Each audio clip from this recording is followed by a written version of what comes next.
जी औज़ुबिल्लाहिमिनश्शैतानिर्रजीम बिस्मिल्लाहिर्रहमानिर्रहीम।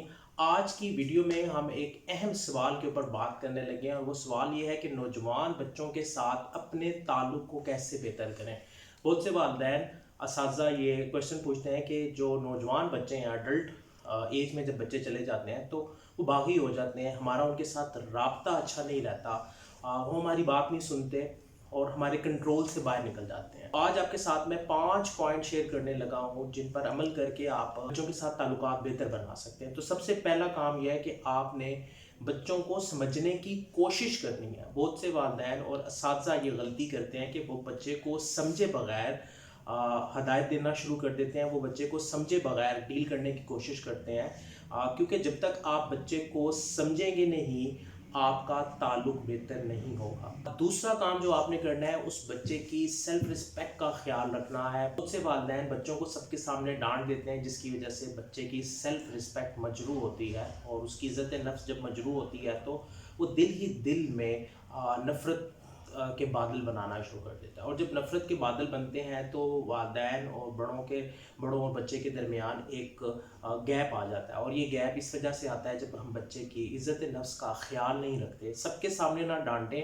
आपको कोई भी बात बुरी लगी अगर बच्चे की तो अलायदगी में उससे उस बात का ज़िक्र करें और उसको ये एहसास दिलवाएं कि ये बात, ये हरकत आपको अच्छी नहीं लगी। ना कि आप सबके सामने उसे डांटना शुरू कर दें या सबके सामने उसे डिग्रेड करें कि तुम तो हमेशा ऐसा ही करते हो, तुम कभी भी सुधर नहीं सकते, या उसका गैर ज़रूरी मुआवजा दूसरे बच्चों के साथ करवाना शुरू कर दें। तो ये अमल उसकी इज़्ज़त नफ्स को मजरूह करता है और जब इंसान की इज़्ज़त नफ्स मजरूह होती है तो वो जो इंसान उसकी इज़्ज़त नफ्स को मजरूह कर रहा होता है उससे दूर भागना शुरू कर देता है, कभी भी उसके करीब नहीं आता। इसकी मिसाल ऐसी है कि आपका एक दोस्त जो आपको बुरा भला कहे, बेशक वो आपके फ़ायदे के लिए कह रहा हो, लेकिन आप अपने उस दोस्त से किनारा कशी करेंगे। इसी तरह जब हम बच्चों को बुरा भला कहते हैं, वो भी सबके सामने, उनकी इज़्ज़त नफ्स का ख्याल नहीं रखते तो बच्चे हमसे भागना शुरू हो जाते हैं। तीसरा काम जो आपने करना है वो ये है कि जो बर्ताव आप अपने लिए चाहते हैं वही बर्ताव आप बच्चे के साथ करें। हम अक्सर औक़ात मोबाइल फ़ोन पर कोई ड्रामा देख रहे होते हैं या मोबाइल फ़ोन पर वीडियोस देख रहे होते हैं, लेकिन हम ये उम्मीद करते हैं कि हमारा बच्चा ये ना देखे, हमारा बच्चा पढ़ाई करे।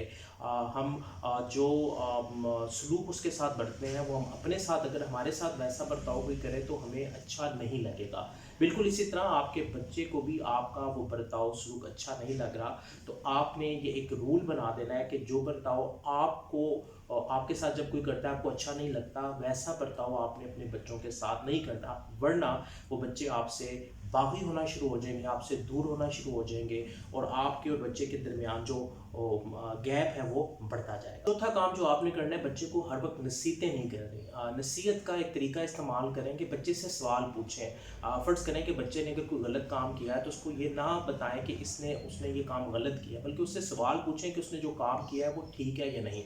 ज़ाहिर है कि जब आप उससे सवाल पूछेंगे तो उसके जवाब के लिए वो सोचेगा। मकसद उसके सोच के उस निज़ाम को एक्टिव करना है ताकि वो सोच सके, और जब बच्चा सोचना शुरू करता है तो बेहतरी का अमल शुरू हो जाता है।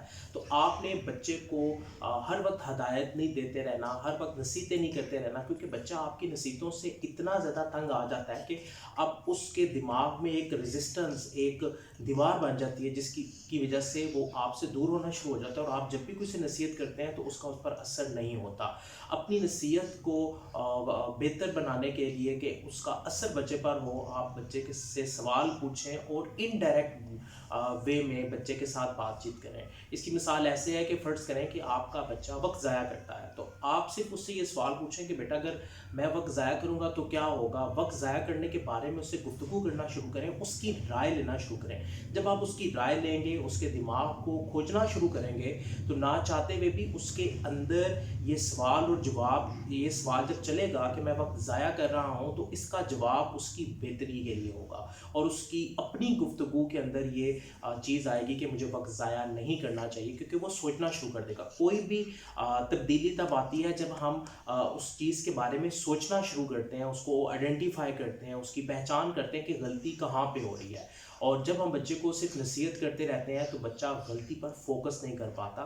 तो ये चौथा काम है जो हमने करना है। और आखिरी काम, अपने बच्चे के साथ जो आपका ताल्लुक है उसको बेहतर करने के लिए आपने करना है वो ये है कि बच्चे के साथ बॉस ना बने, बच्चे के साथ मालिक वाला रवैया ना रखें कि आप उसको हर वक्त गुस्से से, हर वक्त एक रोक और दबदबे से काम कहते रहें कि ये भी कर दो, ये भी कर दो, क्योंकि ये जो रवैया है बच्चे के दिल में नफ़रत के बादल बनाना शुरू करता है। और जब नफ़रत के बादल बढ़ जाते हैं तो आपकी बातें बच्चे पर असर नहीं करती, आपकी जितनी भी तजर्बे की बातें हैं उनकी रोशनी बच्चे तक नहीं जा पाती, क्योंकि बीच में नफ़रत के बादल आ गया। तो ये 5 काम करके आप एक नौजवान बच्चे के साथ अपने ताल्लुकात को बेहतर कर सकते हैं और उसकी ज़ात में बेहतरी ला सकते हैं, उसके रवैये को बदल सकते हैं।